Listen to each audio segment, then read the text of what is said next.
Hi, everyone, and welcome to Holt Renfrew's Awaken Autumn campaign in conversation. My name is Dani Roche, and I'm so happy that you're all joining me today and the three trailblazing stars of Holt Renfrew's kickoff to fall. Before we begin, I would just like to give a quick land acknowledgement. I'm located in Toronto, and I wanted to acknowledge that Toronto is located on the traditional territory of several nations, including the Mississaugas of the Credit, the Anishinaabe, the Chippewa, the Haudenosaunee, and the Wendat peoples. It is covered by Treaty 13 with the Mississaugas of the Credit. And to start off with just a quick round of introductions. Hey everyone, all of you are super accomplished and inspiring, and I'm really excited to be here with you today. For formality's sake, I would like to give everyone a brief introduction and a warm welcome. So we've got Karena Evans, a Canadian director, actor, producer, and changemaker. We've got Devery Jacobs, a Mohawk actor, filmmaker, and Indigenous rights activist. And finally, we've got Ludi Lin, who's a Chinese-Canadian actor and anti-Asian hate advocate. Hi, everyone. So all three of you star in the three-part Awaken Autumn campaign, which is centered around the importance of authentic storytelling and the idea of change, especially in this tumultuous world. And obviously we're here today to celebrate the start of a new season, and I guess we'll just get right into it. And I would love to know what your hopes for are this fall. This could be spiritually, in terms of work, life. Devery, we'll start with you. Yeah, my hopes for this season and this fall is to really prioritize mental health. That's something that I made sure to take care of myself during the pandemic, and have been working with a therapist for a number of years. And in light of this campaign and also with work and making sure that I'm not taking on too much, and that I'm still creating space and carving out time for myself, and making sure that I'm able to juggle all of the things. And also I'm hoping to eat some delicious food. It's Harvest Festival for my community in that time of year, which Thanksgiving is based off of. So for this fall, I'm looking for all of the good food and the good feels. Yes, an abundance of all of that. Karena, what are your thoughts? I loved that answer. I loved that. For me, I would say I'm beginning a new journey on a new TV show. So I'm in prep for that right now. And that shoots at the end of this month and next month. And so my hope on that is that I will do a great job, and I'll be able to honor the characters and the story and the amazing writing and the people that I'm working with and for. And then personally, I would hope for accelerated spiritual growth in this next season. So I'm sort of approaching it with that intention. Yeah, in the Awaken Autumn video, you mentioned that you feel most like yourself when you open your eyes from a meditation. As someone who wants to get more into meditation, do you have any advice for how that can center and ground you? I think it's really helpful for tapping into yourself and your truth and grounding yourself. Like, for example, even before this call, what I want to do is be able to speak from my heart and speak truthfully in that. And so a 10-minute meditation helps to remove any blocks that would inhibit that. I also use a couple different apps. Headspace is a really good one that has amazing meditation on there, guided meditation with that. Yeah, that's great advice, and definitely something that I'm actively working on. And Ludi, what are you hoping for this season? I know that we talked before the call, and you're based in Vancouver. You're working on a couple of different things now, but what are you expecting for the new season? I think also echoing on what Karena has said, I like storytelling, so maybe some wonderful stories. Spending time and moments like this with friends, new and old. One of my friends right in the next room says she's looking forward to some pumpkin spice latte. So yeah, I'd take that with some oat milk. crisp breezes, cozy sweaters, walking in the parks, some sort of romance, just being grateful, practicing a lot of gratitude, being with family. And like Devery was saying earlier, that fall is a harvest season. So working hard. So hopefully I can hibernate in the wintertime. Yes. And speaking about hibernating, what will you be wearing this fall? What does personal style mean to you, and how will you transition your wardrobe over into the new season? For me, I think mostly that's pretty settled for me, because I think I'll be on set most of the time. So I'm just gonna get up in my PJs and then walk to set and let them dress me. Rest of the time, just something comfortable, something that feels nice. It's the texture, you know, like this is a nice sweater because I like the texture. Just something that feels like I get some warmth and like someone's constantly hugging me. Yeah, and Devery, what about you? In the video, or the campaign video, you were wearing that amazing cord coat. Any must-have fall pieces? That's mine. I mean, that's definitely up there. I think autumn as a season is my favorite, just as a whole, with like the changing leaves and the cooler weather. Like, I think that's kind of my favorite season. And whether it's like bringing out the boots or the coats, I think I'm definitely like a coat and sweater person. So I'm looking forward to that, but not when it gets like too cold out. I love the like happy medium of sweater weather. Yeah, and Karena, you're in Los Angeles right now, right? So I don't even know if fall exists over there. I mean, I feel like all my friends there are like, oh my God, it's so cold, and it's literally like 30 degrees. But what are your fall fashion must-haves? I am in LA right now, but I'll be in New York, which is very similar, of course, to Toronto weather. So I'm looking forward to fall because I share the same sentiment, that it's like one of my favorite seasons. But for me, because I'll be on set, I tend to lean into pieces that make me feel comfortable and also really confident. And so a staple for me is a good blazer. I'll always wear that on set, whether it's with sweatpants or jeans. Yeah, that's awesome. One huge standout from the campaign that I really related to and really liked the sentiment behind was what Ludi said about being seen, and being seen in big ways and small ways. And I really wanted to ask you firsthand, like, what does being seen mean to you? And do you recall like the first time that you were like, that you really felt seen? I think being seen for me, first of all, obviously it means to be acknowledged, but also it means to be reflected in another person, and you can learn more about yourself and someone's reactions to you and reflections to you. I think that aspect of relationships and communication, where you're seen, where you're heard, where everything you're trying to emote and express is being accepted, is one of the most, I think it's one of the most wonderful things about life. And this is, I think, is what storytelling is all about. It's about the sharing. Like I tend to talk a lot, so you can stop me if I'm talking too much.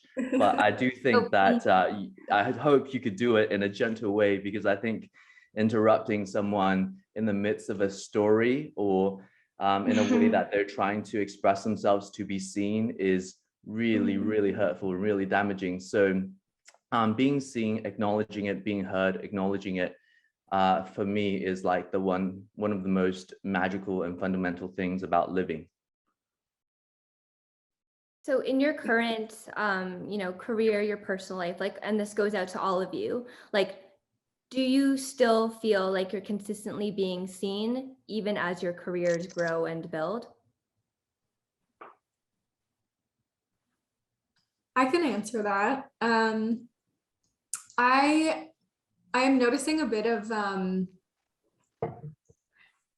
a difference. There are two different things where, on one hand, I have rarely felt seen in the work that we do. All of us work in film and television, and as far as representation goes for Indigenous folks, let alone queer Indigenous folks, I have yet to see myself be represented on screen. And that's one of the personal missions that I have in my career and something that I'm wanting to achieve. Whereas on the other side of things, on a personal level, outside of the work that I'm doing, I suppose that I do feel seen, but it's more so me stepping into who I am and being out and living who I am, no matter whether I'm on my res, whether I'm in the city, whether I'm surrounded by industry people on a film set. I think for me, it's more important than ever to be my full self in every space that I go and that I'm present in. And so it's I'm just noticing the differences of what that's like, and in moments I'm more seen than others, but there is such a power in that, in seeing yourself on screen or also another human meeting you and being able to connect with you where you're at. Okay, so I've got a confession. So I've been watching a lot of Reservation Dogs. Oh my God. Yeah, it's really cool because it's so unique, right? Because I haven't seen anything like it. And there's parts where, like, when I'm watching it, I get a complicated feeling because I'm elated because I'm seeing something new. I'm learning lots of things. But at the same time, I'm sad because I know that there's just a lot missing there, and people don't even know what they're missing because there's been such a cultural gap between what traditional Indigenous culture is like and what it's assimilated to or transformed into, right? But this is definitely a unique, complex portrayal of what it's like, especially your character. But you were saying that, like, watching yourself on screen, and I have my personal feelings about this, but like, do you feel more seen when you watch yourself on screen? It's a complicated thing. So what? I think for me, it depends, because the character that I play in Reservation Dogs is not necessarily someone I'm very similar to. She's like way more badass than I could ever be in my real life. She would be caught dead wearing that's for sure. Oh, absolutely not. But yeah, I think that I also have a little bit of a complicated relationship, like actually seeing myself, but being able to take a step back and see what that means and what that could have done for me as a young Indigenous kid from my community, and seeing our stories, and not only historical stories of who we were pre-colonization, but like who we are now with complicated lives, who are thriving and surviving and everything in between. I'm able to take that step back and have my inner res kid feel seen in some senses. That's so cool. Everyone should check it out. I mean, the first well, thanks for the plug, Ludi. So I know. It's really good.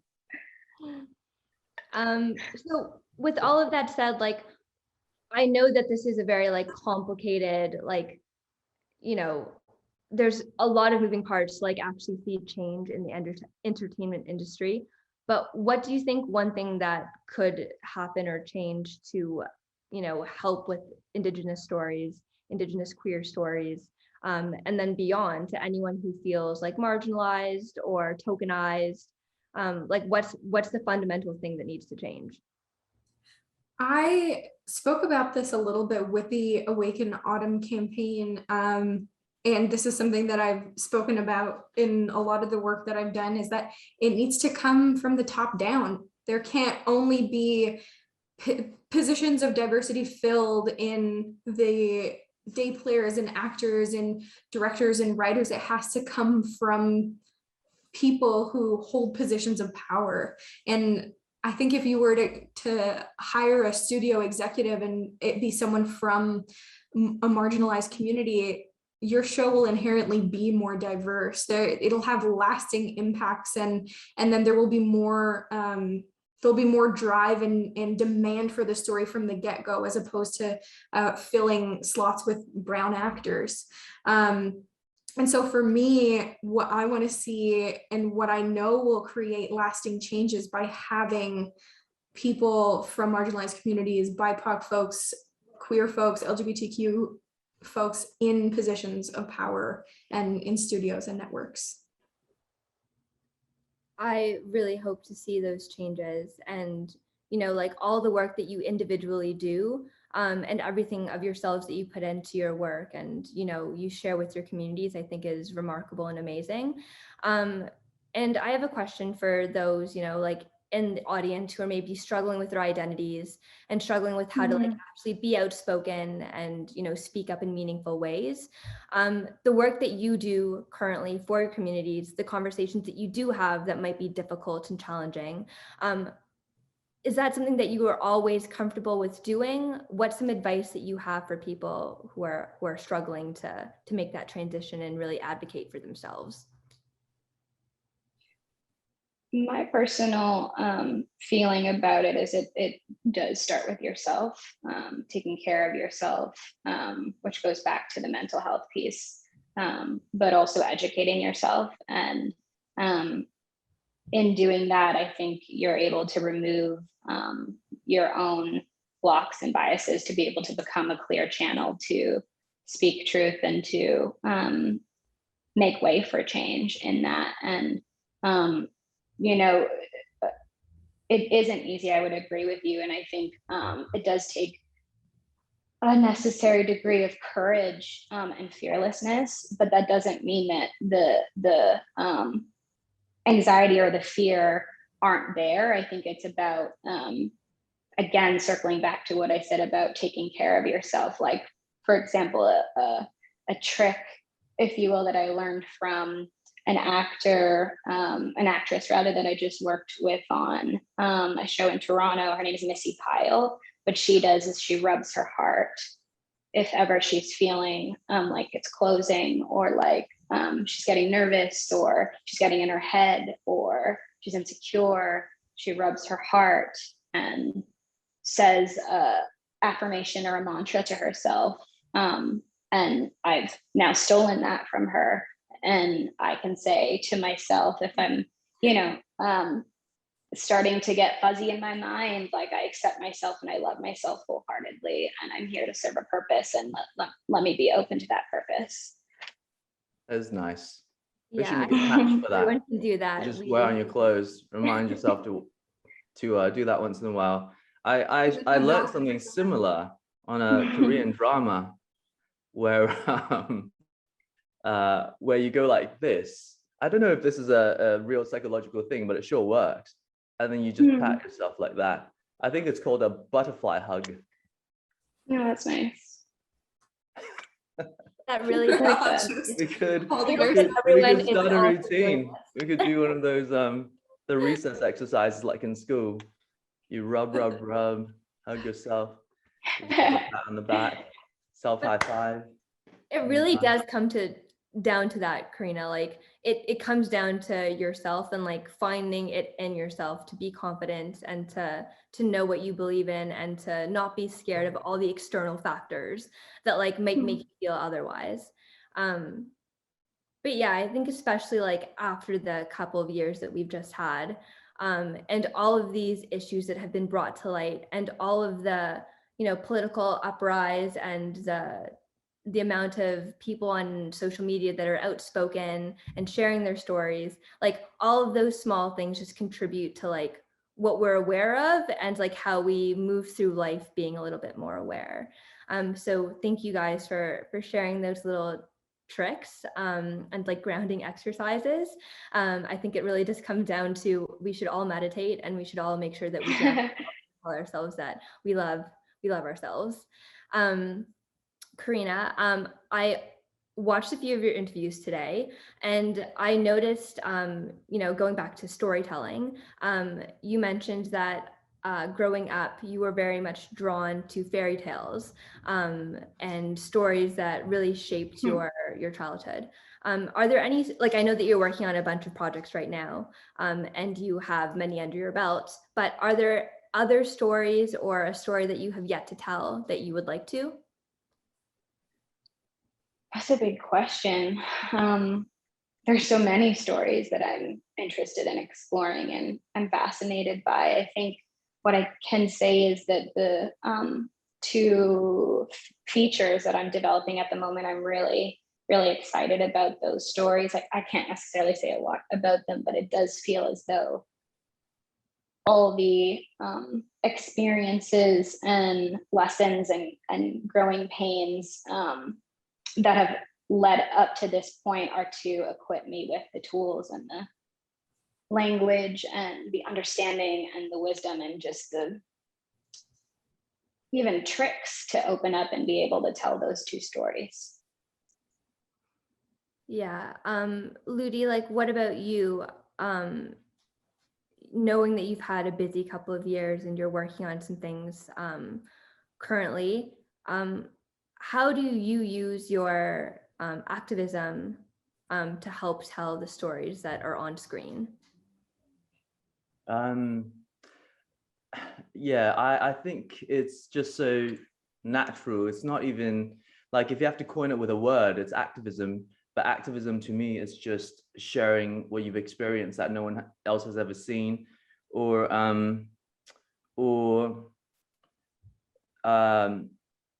because I'm in a position to portray some of these stories that people aren't given the opportunity to tell. So that's what I do, and it could be activism, it could be anything else, it could be my personal story, it could be other people's that I've had the privilege to share. Yeah, things that just connect with people, funny stories, and also I think I'm really excited about the things that are coming out now. As you guys have probably heard, that over the weekend, Shang-Chi just blew up, absolutely destroyed, like pummeled, demolished, whatever you call it, taken apart the box office. And some of these stories, that opens the door to so many stories that hasn't been told yet. And I'm most excited about telling stories that I don't even know about. Like when I was a kid, I'm really excited to hear stories that my grandma, my mom, adults just make up on the spot, because I feel like they're just piecing things together. And for me, that part is important, is to save some room for grace in order to give rise to the surprise of what the future may bring you, because no one knows what's going to happen down the road. And at that point, you have to, encapsulate it, personalize it, and be able to tell that. So I'm looking forward to what I don't know is going to happen. And Devery, like, what are you looking forward to, like, that you don't know will happen yet, but you really want to happen? I want to see the Indigenous film community explode. I'm excited for the day where I don't know everybody in the inner circles, or because it's as much success as we're receiving with Reservation Dogs and as many people who are working on it, there are even more who have been trying to kick the door down for decades, and so many other Indigenous people who've come before me who paved the way for me to be here and to be working and for our stories to be heard. And so it's my hope that we're just scratching the surface, that we're paving a way for as many stories out there as there are Indigenous storytellers. I don't want to know everybody. I want to look and learn and find out and hear from all of these different Indigenous storytellers who are coming up. Yeah, thank you so much, guys. Like, I have one more question before we run out of time. And that is, what does it mean to be a trailblazer in your industry? Karena. That's a hard question. I think, first, thank you for describing us like that. I think I don't take it lightly. It comes with a huge responsibility to earn that title and to pave the way and to do that. I think it goes back to the self-work piece that, you know, we keep reiterating on this call, because it truly is so important to work on yourself and to educate yourself and to work on your craft and to never stop evolving and learning so that you can pave a way for the next generation. And so that you can, or rather so that I can honestly feel like I deserve that title. Ludi? Well, I think personally it means a lot of screwing up, a lot of making mistakes, tons of failing, and then somehow in the end it's all worth it. I've heard that trailblazing means, I read this somewhere, I think trailblazing, I heard, well, to me it seemed like there's so much valor involved. I thought it meant you walk a trail and then you set fire to whatever is behind you, because there's no turning back. Because it's like knowledge. Once you know something, you won't be able to forget it. You've burnt that bridge. You just have to walk forward bravely and just face whatever's coming, right? And then I actually learned that trailblazing meant something entirely different. I learned that blaze actually means marking, not setting things on fire. So what it actually means, I think, is marking trees so that the path you walk first, others can follow. And that's called blazing. And I think both work, because sometimes, like Karena was saying, that sometimes you have to work on yourself, and you're the only person that you should be the only person that believes in yourself the most. And you just have to go at it and not second guess yourself. Otherwise you don't get anything done. But what's nice is not to burn the path behind you so others can follow, so that you have other people with you that you can compete with, that you can share with, that you can walk the same path down the road, because man, life is lonely otherwise. Yeah, well, Devery, do you want to say final words, or have your thoughts been echoed by these two? Sure. I mean, I think both what Karena and Ludi have said is extremely resonant. I also am humbled by being called that. I also carry that with such a sense of responsibility. And I know that I carefully consider my dada, my family, my community in every decision that I make, career-wise, personally. And it can be a lot of pressure. And also remembering at the end of the day that I'm but one person, and I can only bring my truth to every experience that I do. And I love that image of marking trees, but also like blazing it. I think it's I think that was a really powerful image, and one that I understand, where it's when there isn't a path marked and laid out for you, then it's so easy to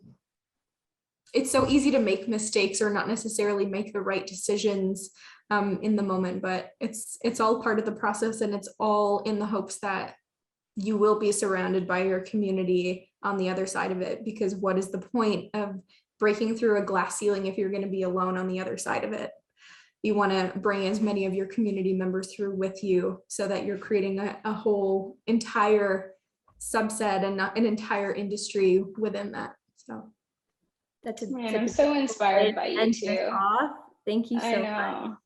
Yeah, you guys are incredible. And yes, of course, like putting a lot of responsibility on you guys, but it's also, you know, me and the people watching, like, we just want to thank you for everything that you are, everything that you do, everything that you continue to do. Can't wait to see what you guys work on in the future. And, you know, on behalf of myself, the team at Holt Renfrew, everyone, thank you to everyone tuned in for joining us this afternoon. And I have to say, to learn more about the campaign, you can visit holtrenfrew.com. And for everyone that entered the Awake in Autumn email contest, Holt is going to draw a winner on September 10th. So thank you once again to everyone. It was a pleasure speaking to you guys, and I wish you all the best for fall and beyond. Oh, thank you for having Thanks for me. the conversation. I'm going to be grateful. doing this now. Yeah. All of this. Awesome. Thank you so much. Yeah, thank you.